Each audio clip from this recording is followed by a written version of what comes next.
வணக்கம் நண்பர்களே, நான் உங்கள் ஏகாட்சரம். இது இயற்கையரின் சமூக நல அறக்கட்டளை. இயற்கையரின் அட்சய பாத்திரம் திட்டத்தின் வாயிலாக தினமும் உணவு வழங்கப்பட்டு வருகிறது என்பதை மகிழ்ச்சியோடு தெரிவித்துக் கொள்கிறோம். இன்று தாங்கள் பெரும்புலம் ஊராட்சி மன்ற தலைவர் ஐயா திரு ஞானவேல் அவர்கள், சமூக சேவகர் வைரவன்குப்பம் ஐயா திரு ஞானமூர்த்தி அவர்களின் தலைமையில் கருங்காலி அருள்மிகு சிந்தாமணீஸ்வரர் கோவிலில் பக்தர்களுக்கு அன்னதானம் வழங்கப்பட்டது. தாங்கள் பெரும்புலம் ஊராட்சி மன்ற தலைவர் ஐயா திரு ஞானவேல் அவர்களும், தாங்கள் பெரும்புலம் ஊராட்சி மன்ற மக்கள் நல பணியாளர் நண்பர் திரு தாஸ் அவர்களும் இந்த அன்னதானத்திற்கு பங்களித்தனர் என்பதை மகிழ்ச்சியோடு தெரிவித்துக் கொள்கிறோம்.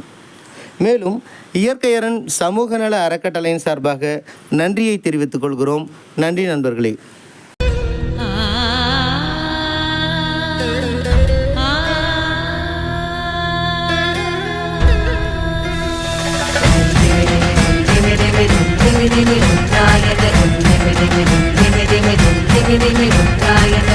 Rudra